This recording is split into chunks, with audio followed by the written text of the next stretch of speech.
एअरपोर्टच्या त्या दिवशीपासून 2 दिवस झाले होते. राघव अजूनही तिथेच उभा असल्यासारखा वाटत होता. कायरा गेली होती, पण तिचा सुगंध, तिचं हसू, तिचे शब्द सगळं त्याच्या भोवतीच फिरत होतं. बंगल्यात शांतता होती. वडील टीव्ही समोर बातम्या पाहत होते. निवडणुकीची चर्चा जोरात होती. तुझं लक्ष आता कामाकडे दे, वडील म्हणाले. राघव काही बोलला नाही. त्याचे लक्ष फोनकडे होतं. मिलान, नवीन शहर, नवीन रस्ते, नवीन भाषा. कायरा जेव्हा एअरपोर्टवर उभी होती, थंड हवा तिच्या चेहऱ्यावर आदळली. तिने फोन काढला. मी पोहोचले. तिने मेसेज पाठवला. 2 सेकंदात रिप्लाय. सुरक्षित राहा. ती हलकसं हसली. पहिल्या काही दिवसात सगळं नवीन होतं. फॅशन इन्स्टिट्यूट भव्य, विद्यार्थी जगभरातून आलेले. तिने स्वतःला आरशात पाहिलं. तू इथे आहेस, ती स्वतःला म्हणाली. पण रात्री ती एकटी होती. फोनवर राघवचा मेसेज. तिथं कसं आहे, तो विचारत होता. सुंदर, पण थोडं रिकामं. मी आहे ना, तो म्हणाला. ती हसली. स्क्रीनच्या आत. दरम्यान राघव राजकारणात सक्रिय झाला होता. सभा, पोस्टर, भाषणं. तो मंचावर उभा राहिला की लोक टाळ्या वाजवत. पण त्याच्या मनात शांतता नव्हती. एका रात्री त्याला पुन्हा तोच अननोन नंबरवरून मेसेज आला. Distant makes crack. त्याच्या डोळ्यात सावली उमटली. कोणीतरी अजूनही खेळ खेळत होतं. मिलानमध्ये कायराला एक नवीन मित्र भेटला, रॉकी. तो तिच्या प्रोजेक्ट ग्रुपमध्ये होता. तो तिचं काम कौतुकाने बघायचा. तुझ्या डिझाईनमध्ये वेदना आहेत, तो म्हणाला. ती हलकसं हसली. कधी कधी वेदना सुंदर असतात. त्या दिवशी तिने राघवला कॉल केला. आज माझं प्रेझेंटेशन होतं. कसं झालं? खूप चांगलं. कोणी मदत केली? ती क्षणभर थांबली. ग्रुपमधले सगळे. कोणी खास? त्याने शांत आवाजात विचारलं. ती हसली. तू जळतोयस? थोडं. दोघेही हसले. पण त्या हसण्यात हलकी असुरक्षितता होती. काही दिवसांनी सोशल मीडियावर एक फोटो व्हायरल झाला. कायरा आणि रॉकी एकत्र उभे कॉलेज इव्हेंटमध्ये. खाली कॅप्शन, न्यू टॅलेंट रायझिंग. भारतामध्ये तो फोटो पोहोचला. राघवने तो पाहिला. त्याच्या छातीत काहीतरी टोचलं. तो तिला कॉल करणार होता, पण थांबला. विश्वास, तो स्वतःला म्हणाला. त्या रात्री कायराने कॉल केला. तू शांत का आहेस? मी आहे. तू फोटो पाहिलास? तो काही बोलला नाही. तो फक्त मित्र आहे. मी काही विचारलं नाही, पण तुझा आवाज बदललाय. राघव शांतपणे म्हणाला. मला तुझ्यावर विश्वास आहे. ती काही क्षण गप्प राहिली. मला तुझ्यावर प्रेम आहे, तो हलकसं म्हणाला. मलाही. दरम्यान राघवच्या वडिलांनी नवीन योजना आखली. मुलगा बदलतोय. त्यांनी एका माणसाला सांगितलं, त्याचं लक्ष विचलित करा. कसं? त्याला शंका द्या.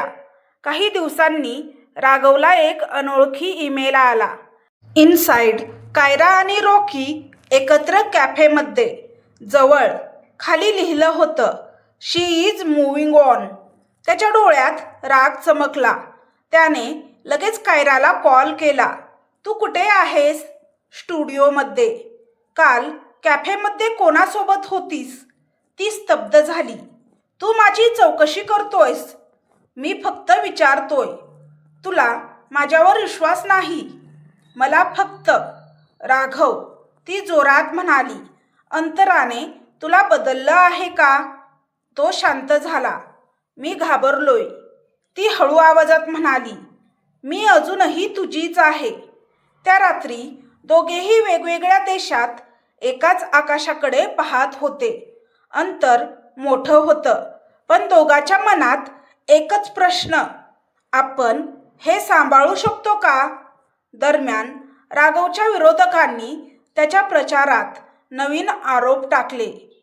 तो परदेशातील मुलीसाठी निर्णय घेतो अशी चर्चा सुरू झाली. वडील संतापले. ही मुलगी अजूनही तुझ्यावर प्रभाव टाकते. राघव ठामपणे म्हणाला, ती माझ्यावर प्रभाव टाकत नाही, ती मला मजबूत करते. मिलानमध्ये कायरा एका मोठ्या डिझाईन शोसाठी निवडली गेली. तिने आनंदाने राघवला मेसेज केला, मी फायनल राऊंडमध्ये आहे. तो कॉलवर म्हणाला, मला माहीत होतं. ती हसली, तू इथे असता तर. तो शांत झाला, मी येऊ का? ती थबकली, खरंच? हो, एका दिवसासाठी. ती काही बोलू शकली नाही, पण त्याच वेळी वडिलांनी त्याला बोलावलं. पक्षाची महत्त्वाची सभा आहे, तू इथेच राहणार. मी बाहेर जाणार आहे, निवडणुकीच्या आधी. हो, वडील कठोरपणे म्हणाले, जर तू गेला तर या घरात परत येऊ नकोस. हवा गोठली. राघव शांत उभा राहिला. त्याच्या डोळ्यासमोर दोन चित्र, एक मंच, एक मिलानचा रॅम्प. फोनवर कायरा वाट पाहत होती. तू येणार? तिने विचारलं. राघव खिडकीतून बाहेर पाहत म्हणाला, मी येईन. खरंच? हो, किंमत काहीही असो. ती शांत झाली. तिच्या डोळ्यात अश्रू आले. आता युद्ध पुन्हा सुरू झालं होतं, पण यावेळी अंतर, विश्वास आणि बंड या तिन्हींची परीक्षा होती. रात्र गडद होती. बंगल्याच्या खिडकीतून शहराचे दिवे चमकत होते. राघव एकटाच उभा होता. खाली हॉलमध्ये त्याचे वडील अजूनही लोकांशी बैठक घेत होते. निवडणूक आता अगदी जवळ आली होती. त्याच्या डोक्यात दोन आवाज सतत भिडत होते. एक, घर, सत्ता, जबाबदारी. दुसरा, प्रेम, वचन, साथ. फोनवर कायराचा मेसेज आला, रिहर्सल सुरू झाली आहे. 2 दिवसांनी फायनल शो. त्याने स्क्रीनकडे पाहिलं, हसण्याचा प्रयत्न केला, पण आतून ताण वाढत होता. तू अजून झोपला नाहीस? वडिलांचा आवाज मागून आला. राघव वळला. मी उद्या निघतोय. वडिलांच्या डोळ्यात राग चमकला. मी तुला स्पष्ट सांगितलं होतं. मीही स्पष्ट सांगतोय, एका मुलीसाठी. त्यांचा आवाज कठोर झाला. राघव शांत पण ठाम होता. एका मुलीसाठी नाही, माझ्या शब्दासाठी. राजकारणात शब्द नाही, परिणाम बघितले जातात. मग आज मी परिणाम स्वीकारतो. क्षणभर शांतता. वडिलांनी थंडपणे परत म्हटलं, जर तू गेला तर या घरात परत येऊ नकोस. त्या शब्दांनी हवेत वजन निर्माण केलं. राघवच्या डोळ्यात वेदना उमटली, पण मागे हटण्याचा प्रश्न नव्हता. मग कदाचित मला माझं घर शोधावं लागेल. तो वळला. त्याच्या पावलात भीती नव्हती, पण आतून तो तुटत होता. मिलान. कायरा स्टेजच्या मागे उभी होती. भव्य हॉल, प्रकाश झोत, जगभरातून आलेले डिझायनर. तिचं नाव लिस्टमध्ये होतं, पण तिचं मन भारतात अडकलेलं होतं. तो येईल का? तिने स्वतःला विचारलं. तिने फोन पाहिला, कुठलाही मेसेज नाही. तिच्या मनात शंका डोकावली. दरम्यान राघव एअरपोर्टवर उभा होता, हातात बॅग. त्याच्या फोनवर रोहनचा कॉल. भाऊ, खरंच गेलास? हो. घरच्यांचं काय? मी आयुष्यभर त्यांचं ऐकलं, एकदा स्वतःचं ऐकतोय. त्याच्या मनात भीती आणि समाधान दोन्ही होतं. कायरा रिहर्सल संपवून बाहेर पडत होती. थंडी वाढली होती. तिने स्कार्फ घट्ट केला. तेवढ्यात तिला दुरून ओळखीची चाल दिसली. तिने डोळे मिचकावले. तो राघव. तिच्या डोळ्यात आश्चर्य आणि आनंद एकाच वेळी उमटलं.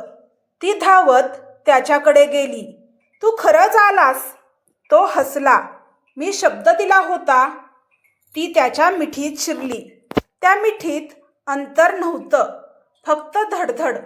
घरच्यांचं तिने हलक्या आवाजात विचारलं. मी निवडलं. काय? तुला. तिच्या डोळ्यात अश्रू आले. तुला माहिती आहे ना याची किंमत मोठी आहे. तो शांतपणे म्हणाला. मी तयार आहे. दुसऱ्या दिवशी शो. भव्य स्टेज, प्रेक्षकांनी भरलेला हॉल. कायरा बॅकस्टेज उभी होती. राघव पहिल्या रांगेत बसलेला. ती स्टेजवर गेली तेव्हा तिच्या डोळ्यात वेगळीच चमक होती. ती स्वतःसाठी चालली, पण तिच्या नजरेत तो होता. डिझाईन सादर झालं. टाळ्यांचा कडकडाट. जजेस प्रभावित. फायनल निकाल जाहीर झाला. विनर कायरा मेहता. क्षणभर तिला विश्वास बसला नाही. तिने प्रेक्षकांमध्ये राघवला शोधलं. तो उभा होता, टाळ्या वाजवत, डोळ्यात अभिमान. ती स्टेजवरून खाली उतरली. त्याच्यासमोर उभी राहिली. आपण जिंकलो, ती म्हणाली. तो हलकसा हसला. तुझी मेहनत जिंकली, पण आनंद फार टिकला नाही. राघवच्या फोनवर बातमी आली. देशमुख साहेबांनी पत्रकार परिषद घेतली. त्यांनी जाहीर केलं की त्यांचा मुलगा पक्षाच्या निर्णयाविरुद्ध गेला आहे. Media headlines. राजकारण सोडून प्रेम निवडलं. देशमुख घराण्यात फूट. कायरा स्तब्ध झाली. हे माझ्यामुळे झालं नाही, तो म्हणाला. हे माझ्या निवडीमुळं झालं. तू परत जाऊ शकशील का? तो शांत झाला. कदाचित नाही. ती काही क्षण त्याच्याकडे पाहत राहिली. मग पुढे काय? तो म्हणाला. मी पुन्हा सुरुवात करीन. कुठून? शून्यातून. ती हसली. मी तुझ्या सोबत आहे. त्या रात्री दोघे शहराच्या रस्त्यावर चालत होते. मिलांच्या दिव्यांनी त्यांचा मार्ग उजळला होता. तुला पश्चाताप होतोय? तिने विचारलं. तो थांबला. नाही. का? कारण पहिल्यांदाच मी माझ्यासाठी जगतोय. ती त्याच्या खांद्यावर डोकं ठेवून चालू लागली. दरम्यान भारतात वडील टीव्ही समोर बसले होते. त्यांच्या चेहऱ्यावर राग नव्हता, फक्त विचार. तो मुलगा खरंच मोठा झाला, ते हळू आवाजात म्हणाले. मिलानमध्ये राघव आणि कायरा एका छोट्या कॅफेमध्ये बसले होते. तिने त्याचा हात धरला. आपण हे सांभाळू शकतो, तो म्हणाला. आपण आधीही सांभाळलं. आता सगळं बदललं आहे. हो. तरीही, तो तिच्या डोळ्यात पाहत म्हणाला. तरीही. दुसऱ्या दिवशी सकाळी राघवला भारतातून कॉल आला. निवडणुकीचं मोठं संकट आलं आहे. तुला परत यावं लागेल. त्याच्या चेहऱ्यावर पुन्हा ताण उमटला. कायरा त्याच्याकडे पाहत होती. पुन्हा परीक्षा? तो हलकसा हसला. आपल्या आयुष्यात परीक्षा संपत नाहीत. भाग 4 इथेच संपला. भाग 5 मध्ये काय होईल जाणून घेण्यासाठी चॅनलला सबस्क्राईब करा व भाग 5 नक्की पहा. व्हिडिओ पाहिल्याबद्दल तुमचे मनापासून धन्यवाद.